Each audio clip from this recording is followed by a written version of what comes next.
at you from the Exodus headquarters in Ohio. Let's jump right into today's episode. All right, we are rolling. We're at the Whitetail Habitat Solutions headquarters. We're sitting in front of Jeff's whitetail resume. And if you're watching the video form, you'll see all the different big bucks in the background. But we made a special trip up here to pick your brain for basically 2 days. And we have a list of topics that we want to cover. And you guys will have to continue to tune in throughout the year because we're going to space them out. And we're going to try to share relevant information throughout the year. But one of the topics that one of the first pieces of content that I randomly came across you as far as on the internet was your weather formula, and you kind of have put together a piece of different factors that might indicate a good day in the deer woods, and we're going to be talking about all about it because there's a lot to unpackage in this topic. Yeah, sounds great. How did you originally? I understand that it's years and years of experience, but walk us through kind of the process of developing this weather formula and association with whitetails. Well, it goes back a long ways. Really, I started hunting in the 80s, mid-80s, late 80s. And I didn't grow up in a hunting family. So it wasn't just we go to hunting camp and we go hunting because we're there and we go, and that's when you go. It was more, I wanted to go when I thought I had the best chance to shoot a deer. And so right from day one, there was no one pressing me that, for one, I had to shoot a certain deer or shoot a certain buck or certain size, but two, that I had to hunt on a certain day. And so I really wanted to narrow it down, why was I going hunting that day? And as that progressed into the early 90s, then I really started paying attention to the weather. So I hunted in the Thumb area in Michigan a lot, and I actually listened to the marine weather forecast. And we didn't have, everything that we do today at our fingertips, and it was so different. And so really, literally, I would get in the car, and I was living in the Thumb area at the time. Let's say it was 95. Could have been earlier, but I can remember one specific time where it was 95, 96, and I was driving from Unionville over to Cass City in Michigan, and I wanted to hunt. It was a certain morning. Get in there, listen to try to look at the newspaper, what's the weather going to be like tomorrow. There's so little. So I listened to the marine weather forecast, and I'm halfway to my hunting spot, which let's say was 35, 40 minutes away, and it told me the winds were wrong, and so I just literally turned around and went back home. And I did not want to use that stand if it wasn't the perfect time, because I thought that my time was, whether I was spending time with my wife, my career, my family, visiting family that lived an hour and 45 minutes away, I had to maximize my time. So on one hand, people look at it like, have these weather factors, and, I don't have time to hunt just any day that I want. And that's kind of where I came from, where I didn't have time. And it wasn't like you're wasting time in the woods. It's just that I wanted to maximize the time that I did have. And so that's why even whitetail hunting, I've hardly ever hunted for more than 3-4 days in a row, because I'd drive all the way 7 hours from one way in Michigan to hunt one perfect Wednesday morning, Wednesday night, Thursday morning, and then go home. Or I'd come out here for 2-3 days on a weekend, and then it gets warm, and then I'd come back on a Thursday when the weather had changed and when these weather factors had taken place, and then shoot that buck sitting in the first time sitting in that stand. So this weather formula was kind of born out of, for one, playing poker in the deer woods, really lowering my chances of failure. It's never 100%, but I wanted to make sure when I did use my time that I was using my time wisely, and that I had the best chance of shooting that particular buck. And I learned in the late 80s, early 90s that if I used those stands that were my favorite, the number of deer sightings, the more I sat in them, the less deer I saw. And so last year, fast forwarding to 2018, I sat 2 times in a favorite stand and shot 2 bucks. And it was, I went in at the perfect time and using these factors. And so a lot of these bucks around here, these resume bucks or whatever you call them, almost all of them were shot on a 7, 8, 9, 10 out of 10 day. Mm-hmm. And so, and again, it went back to, I didn't have that time, right? I've never gone, I don't go for a week-long rut hunt. I never, because I looked at it too, a friend of mine, Carl, he would come from Georgia, he'd hunt 9 days, and we looked at it like there's 2 or 3 really good days. There's 2 or 3 days that he played pool and drank a few beers in the bar, and Didn't hunt. And then there was a few days that he hunted morning or evening based on the weather. And that started to really work for him instead of just hammering those stands for 9 days straight. Right. So over the last, let's call it 25 years, since you've kind of developed this algorithm or formula, if you had to put a number on the odds of success, like the percentage of success for your first time sits on a 7+ day, like what is that number? So you know what's interesting for those sits, and I would call those morning sits. I look at like the deer move 3 times more, a mature buck during the morning it does the afternoon. There's some good studies for that. I call them 40% sits.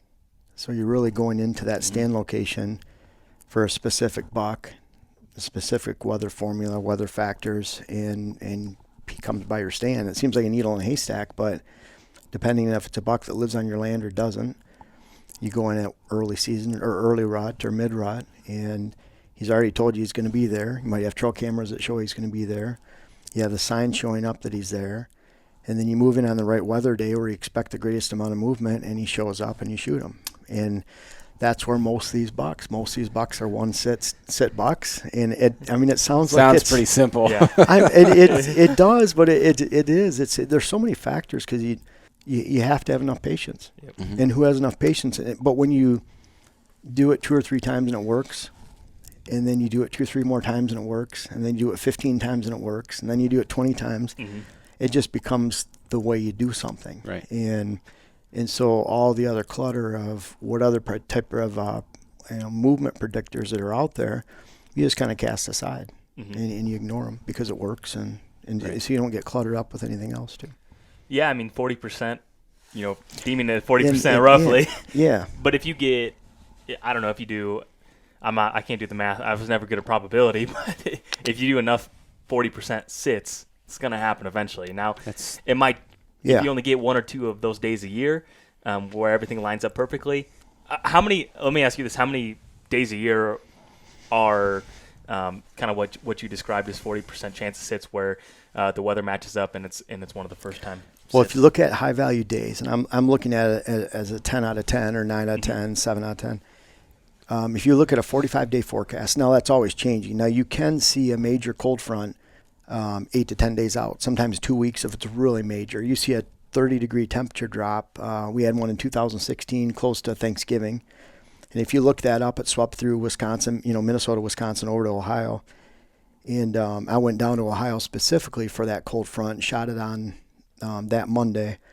It was a 40-degree temperature drop, 35-degree temperature drop. I went down there and hunt, drove 680 miles just to hunt 2 mornings and the evening, and it worked out within an hour and a half. But that major cold front you could see 2 weeks in advance. And maybe it was going to be 20 instead of 40. Maybe it was going to be 45-degree temperature drop. That's not always exact, but you can see those way out in major. But if you just looked at 45 days out and you looked at that weather pattern that's forecasted in a random any time of the year, October, November, May, it doesn't really matter. If you put the weather factors in, then there's going to be 8 or 9 days that are pretty good out of 45. They're really good.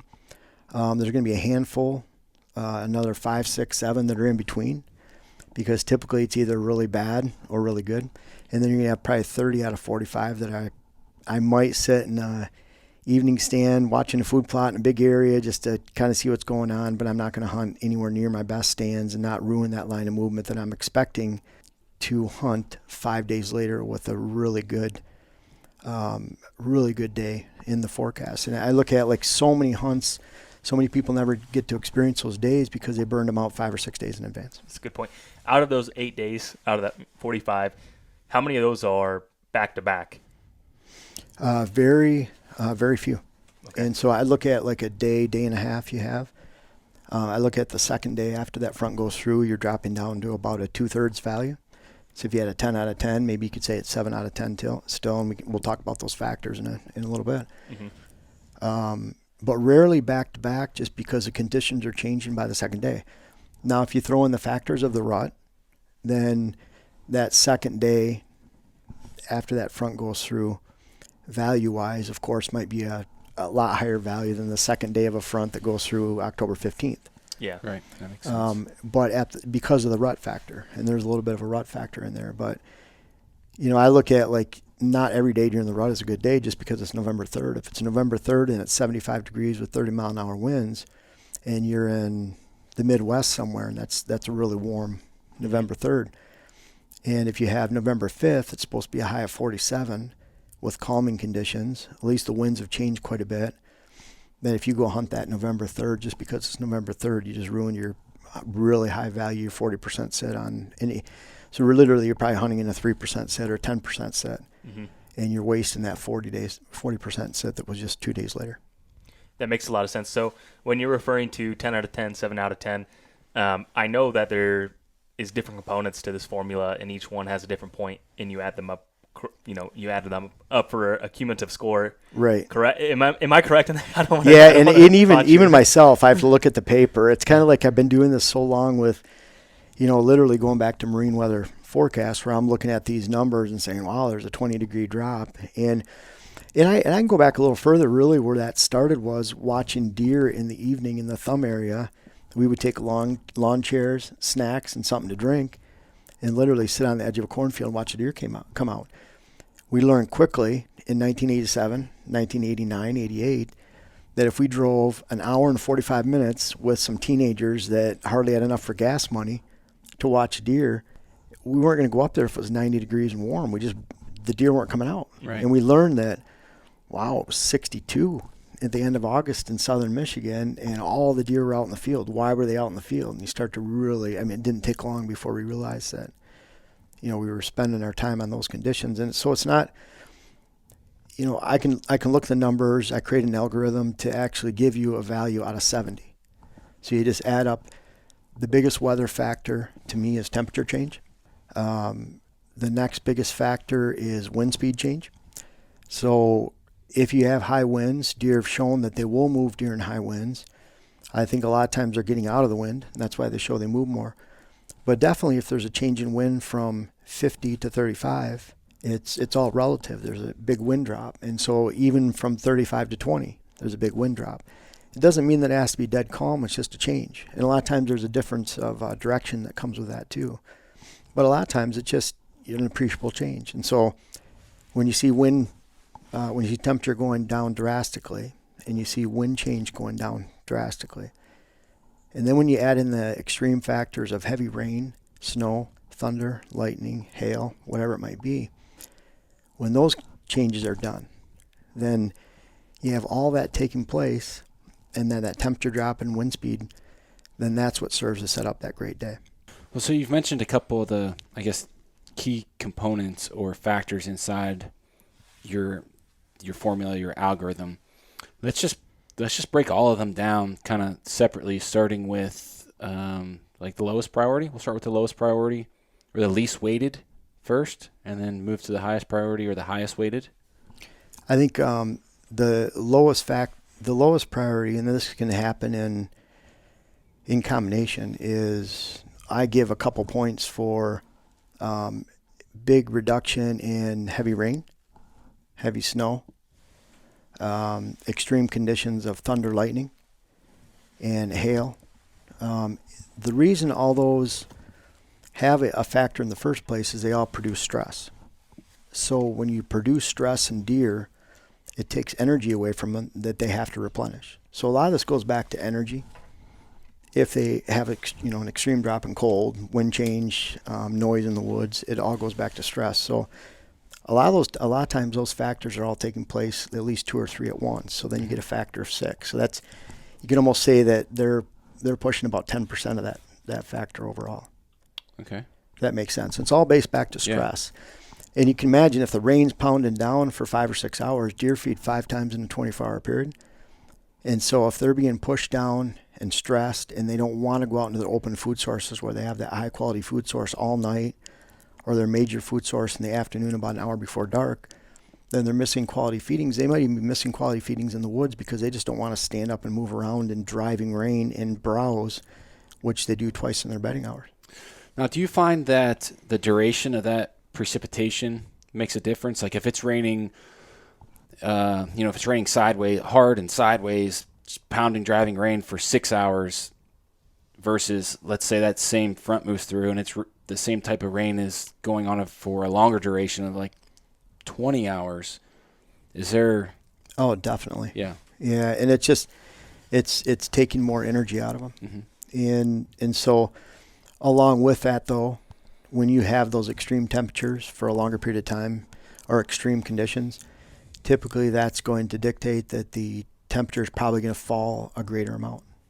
Usually the more extreme the weather pattern, the greater the temperature, the greater the winds. So it all goes together. Mm-hmm. Okay. All works together to create a higher value. Okay. Makes sense. Typically. Okay. Another factor that would be probably next up on the list is there's definitely a factor for how long this weather pattern has been set up. Meaning that if Monday through Thursday was a high of 72, 71, 73, and 69 in just moderate conditions, boring, and it's the first part of November, the deer have kind of been lulled into this boring, calm conditions. They're probably not moving much during the daylight, and then all of a sudden it hits. So to me, up to within 5 days, once you have that weather set up for 5 days, then that's about the maximum where the deer just been lulled in this consistent, boring pattern where they're probably not moving again that much during the daylight. And I don't think, at some, you just have to pick a number, but somewhere in there it just becomes the norm. But really a big difference between, conditions drop, moderates for 2 days, and then conditions drop again. That's a big drop, and it might even be a bigger drop than this right here, but you really have to factor in those 2 days versus the 5 days up here that set up the first major drop. And so I look at it like, there's value in that 5 versus this 2, and then it boils down to how much the temperature drop was, what the wind speed change is. So. Mm-hmm. Okay. So you're talking about weather being set up. It's basically weather being consistent or stagnant. It doesn't necessarily right. Zero change. So right. Pattern that could be 75 degrees for 3 or 4 days in October, or it could be 30 degrees for 4 or 5 days in December. It's all relative. Right. And so really the change is the big temperature drop. It's harsh. It's not what they're used to. So it changes their feeding patterns, where they bed, based on maybe where the wind's blowing. And just meaning that they'll move to get out of the wind. Just to clarify one thing, when we're talking about change of movement or an increase in movement, we're specifically talking about hunting opportunities inside of daylight hours. Yes. Just to clarify. Yeah, definitely. Yeah. Yeah, really, definitely. Because, even some of the studies show for the rut, you can look at some great opportunity, during the rut, daylight activity, cold temperatures, when you see extreme weather changes in a given year, given October, late October, November, and a lot of people say, well, that rut was really good. And if you look back, and you can look back right now, 2012, look up weather underground in October, and you'll see a really volatile weather pattern. And the rut that year was really good. And then 13, you look, and it's really sloped like this. 2012 goes like this. 2013 goes like this. 2013 was a slow, boring rut. The rutting activity, it's not that the weather is burning on the rutting activity. They're still breeding at night. But daylight breeding, and if you think about it, and even this goes back to the water holes, until the rut starts, the deer are hitting those water holes. They're going from dry bedding area to food source, hit a water hole on the way, and they'll hit that consistently in the evening. They're not hitting it much in the morning. When the pre-rut begins, they hit the water holes. And it's because those bucks are moving, and meaning the bucks, they're hitting it mid-morning, mid-afternoon, middle of the day. And it's because they're exerting more energy, and then they're hitting those water holes. So they're really moving a lot more, but they still need that water. They're getting heated up. And that's why, to me, when it's really hot, it just suppresses that movement. And then they're still doing the breeding, but it's at night. And so, again, the weather doesn't predict. Some people look at it and take it and say, that I said that the weather is spurning the rut or making the deer come into estrus, and it's just more, opportunity during daylight. Right. Yeah. I have to say you sound like a farmer a bit. Back in 2012, that was the year. Yeah. But I write about this enough to where it's, I've been making these weather predictions online or Facebook for a decade or more, and and then using it myself. So it's pretty easy to remember those because I get frustrated. I look at it and say, and even then I'm looking at, even though 8-degree temperature changes is something you notice. And we can talk about some of those factors, even going back to kind of where we're looking at those lower factors right now and moving up to the major factors. But, really you can see this coming for a long ways out, the bigger it is. Mm-hmm. Is there any other big components of this formula that we haven't touched on? Well, how about we touch on a couple that I don't think influence it? And this, just in my opinion, the moon doesn't affect it at all. Now, you could say that during bright full moon nights, the deer, it's safe, social, they're feeding more out in the open. Deer feed 5 times in a 24-hour period. So if they feed heavily in 2 of those 5 at night, then you could say the next feeding is going to be light. Right. Just like us, if we ate a heavy meal, we're probably not going to use much the next meal. And so that's where I think the moon factor comes in a little bit. You could weight that very slightly. But that would affect more not the quality of the day of the hunt. It would affect the quality of the time of the day of the hunt, meaning with a full moon, maybe right at daybreak, that feeding's light because they've been feeding heavy all night. But then that lunchtime feeding or late morning, and I've seen that pattern where they'll feed a lot heavier. They'll move a lot more during that time. And I think it all goes back to their feeding roller coaster during a full moon. Barometric pressure. This is one that is really hard. I believe barometric pressure is not a tangible. Even the moon and the brightness of the moon is a tangible. Certainly the temperature, the changing wind direction, the humidity, the moisture content. Deer can feel all of that. I do not believe they feel barometric pressure. Maybe they do. But what I see with barometric pressure is that you can throw it out the window, because if you have extreme temperature drop taking place, if you have extreme wind speed change taking place, if your extreme weather has diminished to nothing, and all those conditions of calm, it's been set up, there's a major drop, that barometric pressure at that point in the season and at the point in that front could be low, it could be high. And it could be low, meaning that there's a double drop in there. You have a front system and then you have another system. And so it's low in between those systems, but it dropped 27 degrees. The winds went from a high of 35 miles an hour, it's now 15 miles an hour. And the extreme weather of maybe a huge thunderstorm and rain that existed for 18 hours, that's blown out of there. And so now you have all these major changes that have added up to equal a 10 out of 10 or 9 out of 10 or 8 out of 10 day, but the pressure's still low. And then you have another drop. It's like that for a day and a half, and then you have another major drop. And now over here, barometric pressure's high, temperature's low, and that's another great spot to hunt. But then you go through the forecast 3 days later, it's 10 degrees warmer, barometric pressure is now higher 3 days later, and it's a really bad day to hunt because you've had none of those conditions take place. The temperature's actually gone up 10 degrees. The winds have been stable. There's been no change. Just because the barometric pressure went up from that initial drop and then 3 days later it's up, that doesn't mean it's a good day to hunt. So if you base your predictions on barometric pressure, it's going to be very misleading. And barometric pressure is a lot more sensitive. And so, meaning you could have a front that's holding on. All these changes have taken place. It's still low. And so it was supposed to clear out, but it's waiting 16 hours for whatever reason. It's still spinning. And so a predicted day that was going to be really good the day before, now all of a sudden someone's taking that day off the day before based on barometric pressure or a model that suggests that. And then the actual true day is the next day based on barometric pressure. And they're staying home now because the model told them to wait another day, when really that was the time. Right. That was the bottom out of the time period. Well, those are two, I think, probably pretty controversial items in that algorithm. I mean, there's guys that live and die by the moon, and there's guys that live and die by barometric pressure. Oh my gosh, yeah. And it's kind of different depending on who you talk to. But at the end of the day, kind of the sequence or the factors that you've laid out have worked. Like, there's no argument that this formula or the algorithm, the way that you weight days, I don't think there's any question that it's it's proven and it works. Yeah. And I think the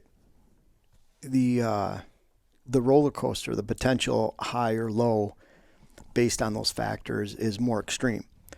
For example, the moon, if it has an influence, it has to be very small, just for the fact that, let's say it is November 10th. It's traditionally right in the wheelhouse of the peak rut in most areas. But it's in the Midwest. It's 81 degrees, 30-mile-an-hour winds, and it's humid. And thunder showers might be coming over the next day. And there's going to be a major drop. But regardless of what the wind shows, and regardless of what the barometric pressure shows on that day, it's a bad day to hunt. Yeah. And most people would agree. Now, again, you could shoot a monster buck on any day of the year. They're out in the woods. But if you're a betting man, if you need to use your time wisely, which I've had to, because I've never been in that position, still not. I still work a lot. Even though I can hunt when I want, I still work a lot. So, but even though it's a great moon day or a great barometric pressure day, if it's a bad weather day, to me it's always still been a bad day to hunt. Right. Mm-hmm. Now, if it's a great weather day and it's a poor moon day, poor barometric pressure day, it's a great day to hunt. And so that's all I pay attention to. And I like to be, like you said, it sounds simple, right? So it's kind of like I really look at that because I need it to be simple. I don't want to worry about all those other factors. It's worked. Deer move during those times. And although there might be a little bit of influence from some other factors, it's hard to put your finger on. It's minimal, and they never out-trump the high-quality weather days, to me. Yeah, no, I agree. Yeah, I would agree as well. I know, and I've followed your content for a while, so yeah. When I say this, I already know yeah, this. no. But, is there any particular parts of the year where you're looking for that first high-value sit for certain times of the year? So maybe the last week of October. Does that? Yeah. My question isn't very clear, but what I'm trying to say, that's kind of like there's a few areas. So here in Wisconsin, our season opens the third Saturday in September. Now I've written articles that should that day be your opening day. Well, let's say that's on the 16th of September. And on the 21st, there's a 30-degree temperature drop in the forecast, or a 15-degree temperature forecast drop in the forecast. Then my opening day is going to be the 21st. Mm-hmm. I'm going to wait for that time. So those are early season evening cold fronts, evening feeding fronts. That's the way I look at it. So I'm looking at it like that's going to induce evening food source movement and high value evening sit opportunities. If you try to sneak into most of the morning stands, most of my morning rut stands at that time of the year, you're probably going to blow a lot of deer out. And a lot of times you're going to hinder that evening, that buck's hitting this food source or on the way there or hitting this water hole every afternoon during shooting hours. You try to go up there and get into his bedding area that morning in that early season. There's a good chance he's already there. And now you just took out the evening movement. And so I'm looking for those evening cold fronts then. Then you get into October lull. And to me, the October lull happens in Wisconsin the end of September. And that's because the season starts the third week of Saturday. People pressure the woods. And then they see that diminishing return just within a week. And so that takes place in September. Opening day, Michigan, October 1st. The October lull then takes place within a few days or a week after that time because people are pressuring the woods. I'm still looking in October. Once you begin the season, doesn't matter if it begins in September, October, you're looking for those evening cold fronts, those cold fronts that took place, and you're looking for evening hunting activity. When you get into, southwest Wisconsin, Michigan, and you could move that back a week if you're in southern Illinois, Indiana, and southern Ohio, Missouri, I'm looking for that first cold front in around here during the last 7 to 10 days of October. If that takes place on the 20th, and I'm out there. I had a monster, an 8-year-old, come up on the 19th one time. And I forget, it was 2000, I'm forgetting the date now, 2012. And he came up to me in the evening then. I had 3 pairs of bucks fighting out in the field. And I didn't end up getting a shot for him. I sat out for that buck, and he was close, and he ended up winding me and run away. But anyways, messed up on that one.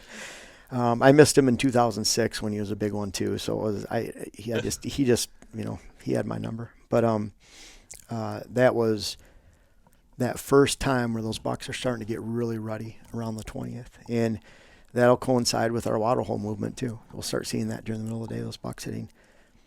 And then from that time on, I'm really focusing on that roller coaster, and it might even be that's morning to morning. Mm-hmm. And so that morning to morning movement, if you have, the daytime high might be 57, but the morning low might be a difference of 42 and 49. So that 42 degree morning I'm going to hit, and that 49 degree morning it might lay off that one. So even though the daytime highs are the same, really pay attention in the mornings too. Mm-hmm. But yeah, at that time it starts that roller coaster of them really hunting and I'm being a little bit, going back to that second day might be a good day too. Spend a little bit more time in the stand during with the rut factor. You touched on something real quick that I think that we should probably clarify for some people, because I know that I've personally had people message me like on Facebook or Instagram and have questions on actually how to read a weather forecast. So when they're seeing the daytime highs and the lows for a specific day, you correct me if I'm wrong, but the low is actually for the next morning. I wrote about that in my all-weather whitetail book. I try to write about that in every blog. I try to mention it in videos, but that is so confusing. Yeah. So Tuesday's low is Wednesday's morning. Yes. Low. Morning temperature. I missed that. So there's so many people that it'll give a high and low for Wednesday, and the low for Wednesday is actually Thursday's morning temperature. So like 2 a.m. ish, like whenever it's coldest. It's coldest at daybreak. Right before sunrise. Yeah, and so it's actually when it's actually coldest the following morning, and that's the low. So the low for Monday, when it says the high of 57, low of 39, then that low is Tuesday morning. So that's the way the forecasts go. It's kind of goofy, but you know what? You have to pick a side. It's kind of like then that's the side they chose, but that's it could go either way. But do you typically use Weather Underground 10-day chart? Typically, I like that chart a lot for illustration. Mm-hmm. Typically, for quick reference, I'm looking at AccuWeather, mm-hmm. Just on my phone really quick, and you can just hit the buttons. It shows the hourly forecast is very reliable when it comes to wind direction. Mm-hmm. And typically when I'm going into, when it's just, really serious hunt, not that they're all not serious, but when it's really serious, I'm looking at, I'm comparing AccuWeather to weather.com to sometimes Weather Underground. I'm just looking at all of them. It's interesting, you'll see, because you look at the hourly forecast, one will show the front clearing at this time, one at this time. So then it boils down to watching the front on radar and cloud cover and just seeing where it's at. And so then if the front's already clear by the time you go out, then you're going to start experiencing those northwest winds or west-northwest winds or southwest winds on the backside. So you're trying to guesstimate when that front's going to clear out. So, but yeah, I'm looking at a lot, but really it boils down to the same factors. And someone I mentioned real quick, and this is something, just dive into this real quick. One of the things that the reason the weather works is, and I know you've read this, but those deer feed 5 times in a 24-hour period. Twice in the bedding, once in the afternoon. I call that feeding number 3. The most important, an hour before dark. And then twice during the night where it's safe and social. Big front goes through for a day and a half. And they're back in their bedding areas. Sticks breaking, winds blowing, rain's pounding, temperatures dropping. They're missing quality feedings, even just standing up and eating on browse. So over a day and a half, they miss a lot of feeding. They're not getting out to their safe and social. They're not hitting to their big open food sources, maybe food plots or apple orchard, stand of white oak, whatever it is. So they're losing energy based on stress and noise. They're losing energy based on temperature drop. Could be a 30-degree temperature drop, so they have to exert more energy to live and survive. And then they're losing a lot of energy because they're not depleting it. You're not replenishing it because they're missing feeding opportunities. So they're getting hit 3 times, and they're getting hit really hard, and that's why that formula works during the October lull. It works during opener, and it works during the rut. Doesn't matter when it is, it's going to put deer on their feet because they're hungry, they're moving. So when you smack that dab, drop it in the middle of the rut, then it's pouring gasoline on fire. So that makes sense. Do you have a favorite day of the year that most of these have been shot? Or it's honestly, my favorite time is that first cold front, the last 7 to 10 days of October, and there's a few reasons. I think if you're on a buck and you're on a target buck and he's a core buck on your own land or in and around your land, he's in and around your property or your stands where you can hunt, public land, wherever it's at, in and close to shooting hours, that's a great time to actually go in and kill him, because he has does somewhere in his core area, and that first doe or two, they're only going to breed 3 or 4 does throughout the rut. So they're going to breed that first doe, second doe is pretty easy. And by the time you get in the middle of the rut, that's when he might leave. So I feel that you have a really good chance to really get on him during that pre-rut if he's close. And then that next step is to rely on him during the middle of the rut when you're waiting for someone else's buck or a buck on someone else's land to come over to your property. So I'm really looking at that's one of my favorite. And so like this buck up here was October 22nd. Mm-hmm. And he was a target buck that we had watched for a couple years. And that buck right over there was November 10th. And that was one that I came up, it was warm, went back home for a few days, came back when it was cold and shot him on that morning. Mm-hmm. But, 2 different times of the year and different types of bucks. This one right here was, that was that was November 6th. And so that was peak rut. He lived on someone else's land. I had to wait for him to come over a little ways. This one was the last day of gun season. Shot him with a bow of Wisconsin. Again, hunting that weather factor, and it was the first time I'd seen him. Mm-hmm. So yeah, a lot of these are around here. That was November or October 26th. That one over there, and that was a major cold front. It dropped about 25 degrees in 3 or 4 days. So we came here specifically just to hunt, a couple days, and shot him in the morning. Nice. This is October 22nd, October 26th.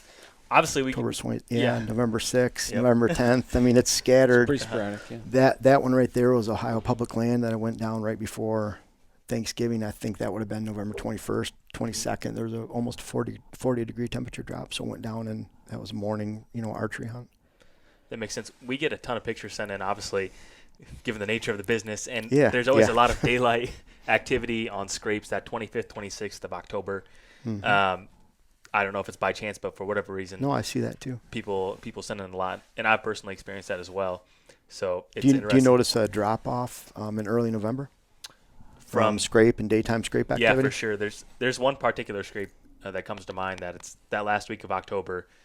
It would be the place to be, and then it tapers off real quick. Yeah, I think we've probably touched on this a little bit. I want your kind of take on it, and I think you and I have actually talked about this before, but when you start to monitor scrapes with cameras and then monitor doe bedding with cameras, do you think there's a correlation to when people maybe are hunting scrape movements while they're active and then those scrapes start to dry up as far as camera activity? Should they be shifting their attention to bedding, to doe bedding?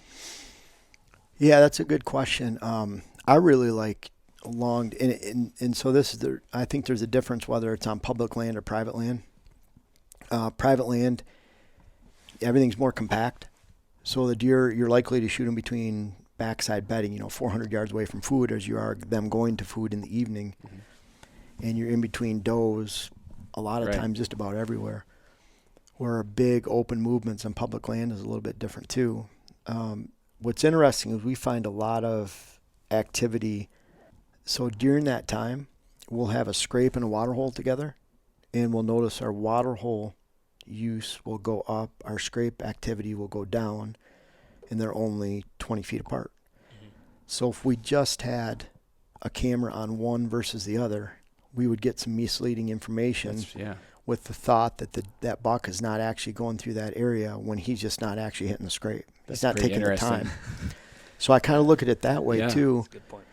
And then it depends on the situation because is that buck coming off a doe that he just bred and he's looking for other does, but is he on a long range cruising area between big clear cuts like in the public land or between big properties? He's on a funnel going from one to the other. So is he in that location? Or how long is he going to look? How many days before he finds a doe? Is he going to hit specific doe bedding areas? Or is he going to be in between? And so, but I do notice that our water hole use will go up at times when our mock scrape use is going down or more at night. So that first week of November, do you see quite a bit of water hole? Yeah, we do. Yeah, is that probably the best week for water hole activity?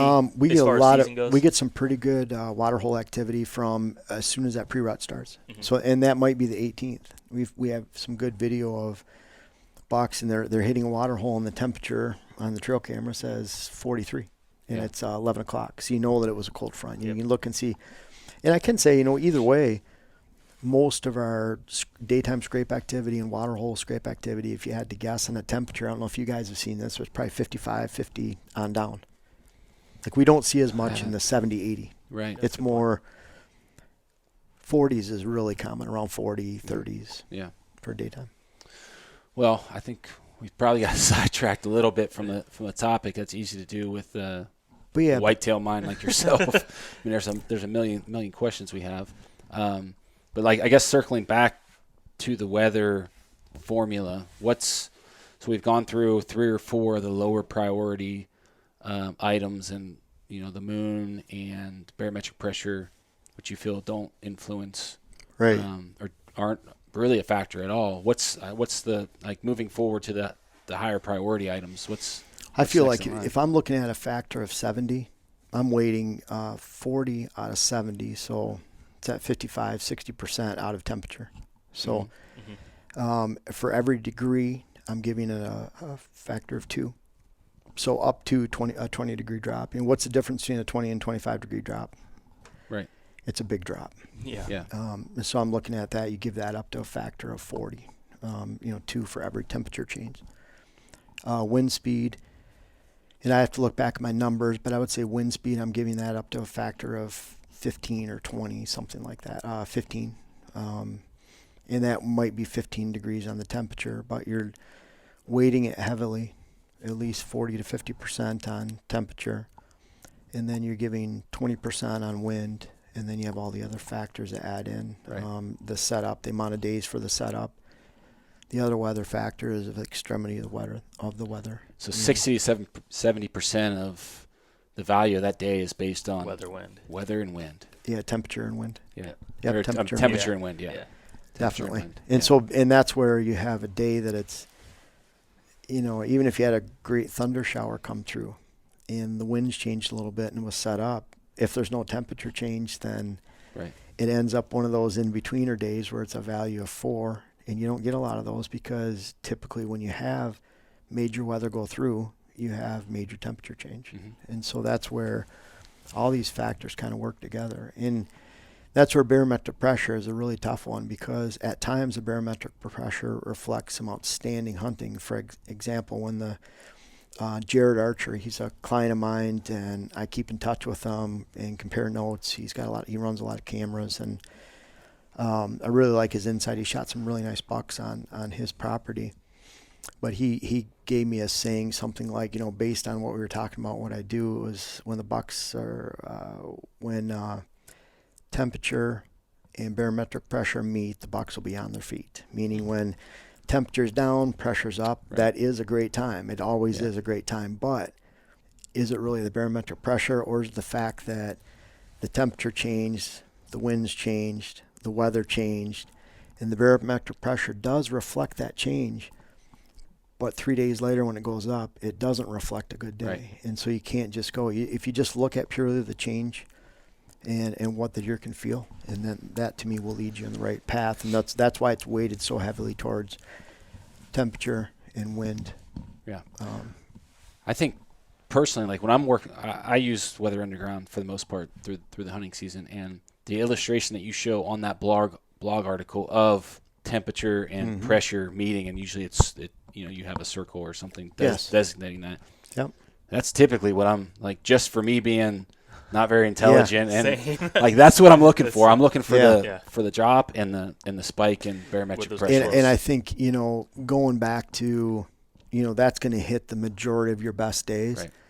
But then you're going to miss those step down fronts. You're going to miss those morning to morning changes when the daytime doesn't change.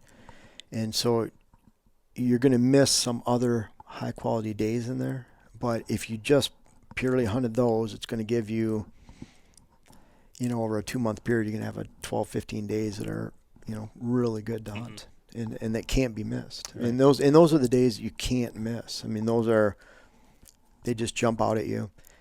You can see that in the forecast 4 or 5 days in advance. And then if it's a major front, you can see it a week to 10 days. You just know that it's going to meet. And maybe at that point it's going to be off a half day or a day.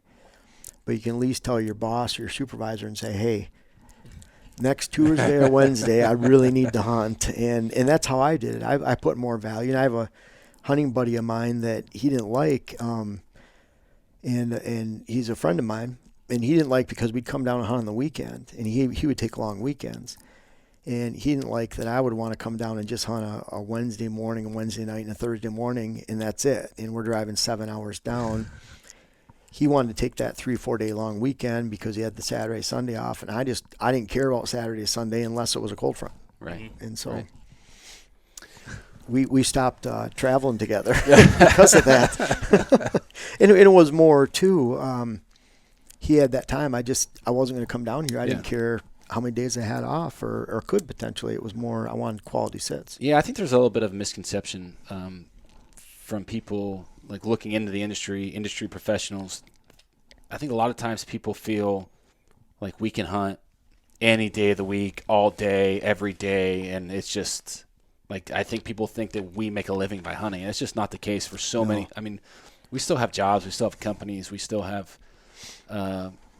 a lot of responsibilities we have to take care of before we're actually spending time in the woods. So that's, last year during October, I took 10 days, went to a little cabin in Canada where I fished, brought the boat, didn't fish, and I wrote 90% of my last book in 10 days. Yeah. Right.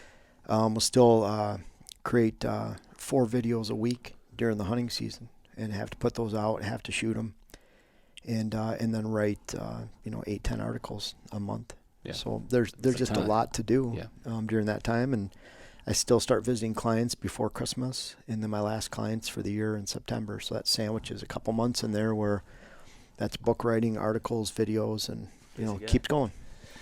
Very busy guy, and we talked before we started recording too. It's a lot easier to think about all that work you have to get done too when you're sitting out there and you're not seeing any deer. You're like, I'm wasting my time. I could be getting this done. It really does get good. It gets stressful. Yeah.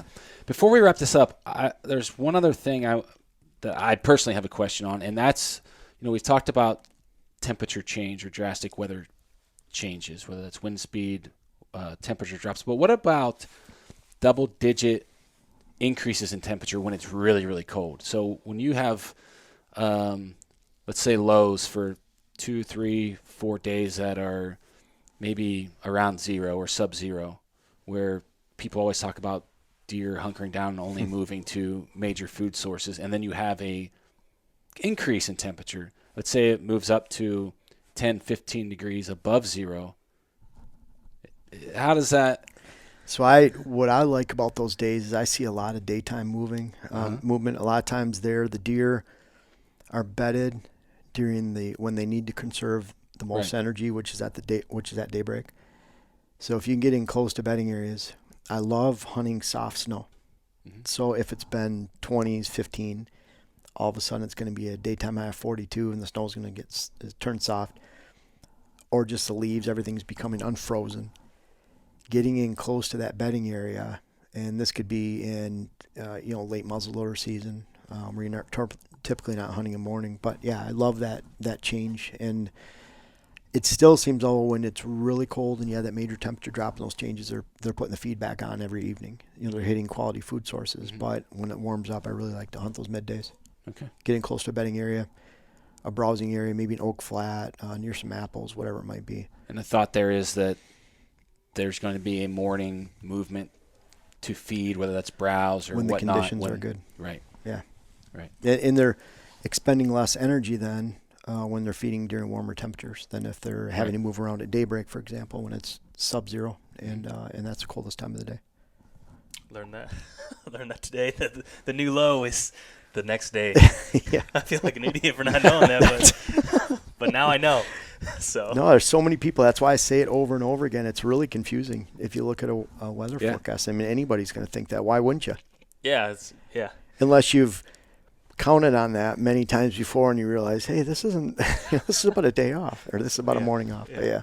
Never been that observant apparently, but well, we can't thank you enough. I know you mentioned kind of how busy you are, and the fact to take 2 days out of your schedule. We can't thank you enough. Oh no, this is more relaxation. Perfect. So and it's great to spend time with you guys, and appreciate you coming up. Absolutely. So this is the very first episode that we're going to be recording over the next 2 days. So be sure to listen and watch our feed every Tuesday, and we'll have more Jeff Sturgis episodes throughout the year. So we're doing more than one. You didn't get that? You didn't get that email? Uh-oh. So thanks again. Looking forward to it.